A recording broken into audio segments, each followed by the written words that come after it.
തുടക്കം കുറച്ച് രാഗടിച്ച് തുടങ്ങിയെങ്കിലും കോമഡി ചില വർക്കൗട്ട് ഉണ്ട്, ചില വർക്കൗട്ട് ആയില്ല. അല്ല, ധ്യാൻ ശ്രീനിവാസനോടെ പോയിട്ടില്ലല്ലോ കംബാക്ക്. എനിക്ക് സത്യം പറഞ്ഞാൽ ഞാൻ ഇഷ്ടപ്പെട്ടു. പിന്നെ തിയേറ്ററിൽ അവസാനമൊക്കെ ഒരു സെക്കൻഡ് ഹാഫ് ഒരു ഇത് നല്ലായിരുന്നു. പടം എൻഗേജിങ് ആണ് സിനിമ, കണ്ടിരിക്കും.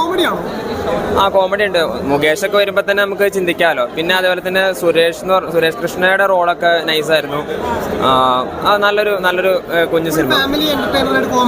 100%. ഇപ്പൊ അങ്ങനെ ഇപ്പൊ കോമഡി ഇപ്പൊ പ്രായമുള്ളവരും ചിരിക്കുന്നുണ്ട്, അല്ലാത്തവരും ചിരിക്കുന്നുണ്ട്. അത്യാവശ്യം കൊള്ളാം. ഒരു ടൈം പാസ് മൂവി ആയിട്ട് കണ്ടിരിക്കാൻ നോക്കിയാൽ കുറച്ച് റിയൽ ലൈഫ് ഇൻസിഡൻറ്റ്, നമ്മുടെ ഈ പറഞ്ഞ നിധി തരാം, സ്വർണം തട്ടിപ്പ്, ഡയമണ്ട്സ് വയ്ക്കലും അതിൽ പറയാൻ പോയി കഴിഞ്ഞാലുള്ള പ്രശ്നങ്ങൾ ആ ഒരു ഇത് കുറച്ച് ട്രൂ ഇവൻസ് ബേസ് ചെയ്തിട്ട് ഒരു ഫൺ എലമെന്റ് ചേർത്തെടുത്തിരിക്കുക.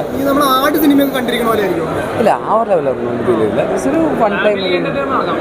ജസ്റ്റ് ഒന്ന് കോമഡി ചില വർക്കൗട്ട് ഉണ്ട്, ചില വർക്കൗട്ട് ആയില്ല. ധ്യാൻ്റെയും ഈ പറഞ്ഞ ജോണി ആൻഡ്രി പിന്നെ ഇവരുടെ നമ്മുടെ മുകേഷിൻ്റെ കോമ്പിനേഷൻസ് ഉണ്ടായിരുന്നു. ക്ലൈമാക്സിൽ സുരേഷ് കൃഷ്ണയാണ് അത്യാവശ്യം പൊളിച്ചിരിക്കുന്നത്. സോ തുടക്കത്തിൽ അതിൻ്റെ തുടക്കം കുറച്ച് രാഗടിച്ച് തുടങ്ങിയെങ്കിലും ജോണി ആൻ്റണിയുടെ എൻട്രിയോടുകൂടി പടത്തിൻ്റെ ലെവൽ അങ്ങോട്ട് മാറി. അതൊരു ഫുൾ കോമഡിയിലേക്ക് പിന്നെ മാറാണ്. അതായത് ജോണി ആൻ്റണി, മുകേഷ്, അതേപോലെ തന്നെ ധ്യാൻ, ഇവരുടെ 3 പേരുടെ കോംബോ നല്ല രീതിയിൽ വന്നിട്ടുണ്ട്.